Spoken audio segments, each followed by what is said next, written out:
عزیز ہو، ایک بہت آسان بات یہ ہے سمجھنے کے لیے کہ انسان جس لائن کی محنت کرتا ہے اسی لائن کی حقیقت، اس لائن سے نفع نقصان کی خبر اور اس لائن سے کامیابی کا یقین اس کے دل میں پیدا ہو جاتا ہے، اور جس لائن کی انسان محنت چھوڑ دیتا ہے اس لائن سے کامیابی کا یقین، اس لائن کا شر اور خیر اور اس لائن کے منافع اور اس لائن کے نقصانات اس آدمی سے اوجھل ہو جاتے ہیں۔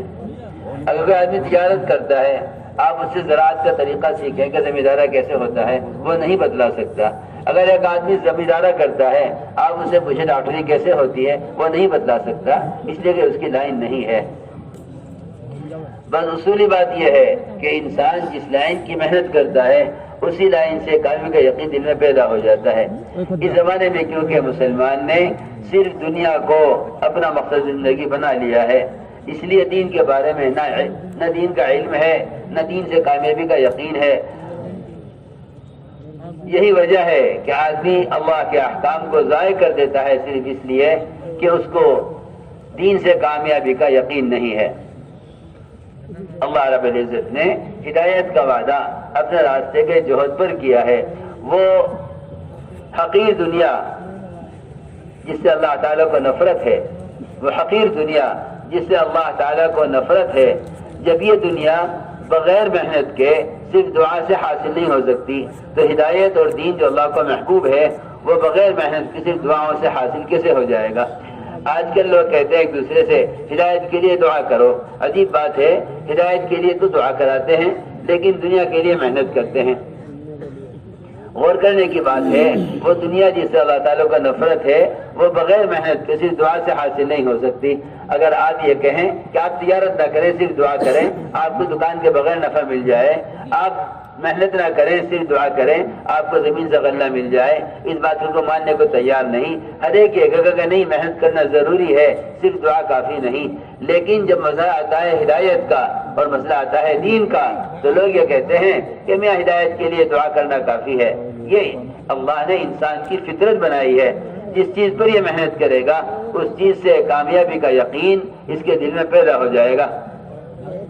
اس لیے میرے دوستوں، بزرگوں، عزیزوں، یہ ساری کی ساری محنت اللہ سے ہدایت کے حاصل کرنے کے لیے ہے۔ اس دعوت کا سب سے بنیادی مقصد اپنے یقین کا بدلنا ہے۔ اس دعوت کا سب سے بنیادی مقصد اپنے یقین کا بدلنا ہے، اور یقین کا بدلنا اصل میں دل کے رخ کا صحیح ہونا ہے۔ دل کے رخ کا صحیح ہونا ہے۔ اگر دل میں ذرا سی کوئی بیماری آ جائے، آپ جانتے ہیں دل کا اسپتال مستقل الگ ہے، جہاں دلوں کے آپریشن دل کا علاج ہوتا ہے وہ اسپتالی دل کا الگ ہوتا ہے کہ دل میں ذرا سی بات پیش آ جائے تو فوراً چیک اپ کے لیے بھاگتے ہیں۔ بہت سے لوگ آپریشن کراتے ہیں، بہت سے لوگ دل کے رگوں کو کھلواتے ہیں، بہت سے لوگ جغرافی کراتے ہیں کہ وہاں جا کر سب سے پہلے دل کے اسپتال میں اپنے دل کو پیش کرو۔ میں عرض کرنا چاہتا ہوں کہ کسی کے دل میں اگر ذرہ برابر کوئی فرق آ جائے تو وہ فوراً دوڑتا ہے دل کے سینٹر اور دل کے علاج کے اسپتال کی طرف اپنے دل کے چیک اپ کے لیے، علاج کے لیے۔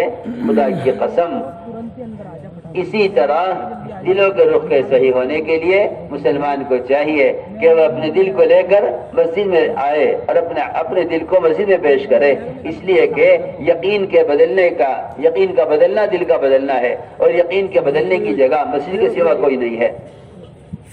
یقین کے بدلنے کی جگہ مسجد کے سوا کوئی نہیں ہے۔ یقین کے بدلنے کی جگہ مسجد کے سوا کوئی نہیں۔ میں اسی کو سمجھانا چاہتا ہوں، اگر کسی کو دل کا اٹیک ہو جائے اور آپ اسے ہڈی کے ڈاکٹر کے پاس لے جائیں کہ ان کا دل دیکھ لو، وہ نہیں دیکھے گا، وہ کہے گا یہ میرا کام نہیں ہے۔ میرے دوستوں، بزرگوں، عزیزوں، میں سمجھانا چاہتا ہوں کہ مسجد کے علاوہ دلوں کے رخ کے صحیح ہونے کا، اور مسجد کے علاوہ ایمان کی دلوں میں اترنے کا، اور مسجد کے سوا ہدایت کے حاصل ہونے کا اور کوئی راستہ، کوئی ذریعہ، کوئی طریقہ، کوئی جگہ اس کے علاوہ نہیں ہے۔ تمام قرآن اور حدیث اور صحابہ کرام کا عمل اس بات پر گواہ ہے کہ مسجد سے ہٹ کر ہدایت کے حاصل کرنے اور مسجد سے ہٹ کر اللہ کا تعلق قائم کرنے کے لیے اور کوئی جگہ نہیں ہے۔ یہاں تک کہ دین کے شعبے بھی اور زوایا بھی وہ سب کے سب مسجد کے تابع ہیں۔ اگر مسجد سے تعلق نہیں تو خدا کی قسم کسی بھی کونے سے یا کسی بھی شعبے سے یا کسی بھی دین کی کسی بھی اور محنت سے ہدایت حاصل ہو نہیں سکتی جب تک دین کے تمام شعبوں کا اور دنیا کے تمام شعبوں کا تعلق براہ راست مسجد سے نہ ہو۔ حدیث میں آتا ہے جو مسجد سے الفت رکھتا ہے اللہ تعالیٰ اس سے الفت رکھتے ہیں۔ میں نے پہلی بات عرض کی ہے دعوت کے ذریعے یقین کا بدلنا، میں نے پہلی بات عرض کی ہے دعوت کے ذریعے یقین کا بدلنا، اس یقین کی تبدیلی کا تعلق صرف مسجد کے ماحول سے ہے۔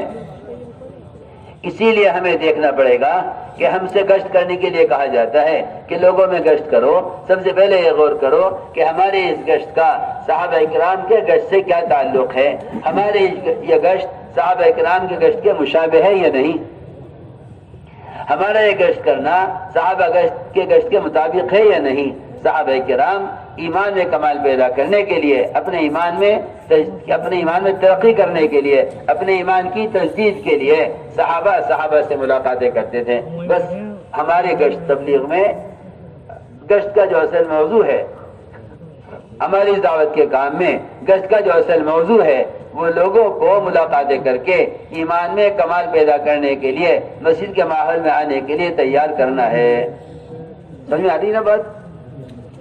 ہمارے ہاں گشت کا موضوع بالکل وہ ہے جو صحابہ کرام میں گشت کا موضوع ہے کہ لوگوں سے ملاقاتیں کر کے ایمان میں کمال پیدا کرنے کے لیے انہیں تیار کر کے ایمان میں کمال پیدا کرنے کے لیے مسجد کے ماحول میں لانا، یہ ہمارے گشت کا موضوع ہے، کیونکہ یہی صحابہ کرام کے گشت کا موضوع ہے۔ صحابہ کرام گشت کرتے، ایک دوسرے سے ملاقات کرتے اور کہتے کہ اٹھو ہمارے ساتھ، چلو ہمارے ساتھ، آؤ ہمارے ساتھ، اپنے رب پر ایمان لائیں گے۔ اسی لیے سارے محدثین کے امام حضرت ابو ہریرہ رضی اللہ عنہ فرماتے ہیں کہ تمہارے افضل امت ہونے کے لیے بنیادی شرط یہ ہے، اور تم خیر امت جب ہو سکتے ہو جب تم لوگوں کے پاس جاؤ اور ان کو ان کے ماحول سے، کفر و شرک کے ماحول سے، گناہوں کے ظلمتوں کے ماحول سے کسی بھی طرح نکال کر لاؤ اور مسجد کے ماحول میں لا کر ان کے دلوں میں اسلام کی رغبت پیدا کرو۔ یہ تمہارے افضل امت ہونے کے لیے شرط ہے۔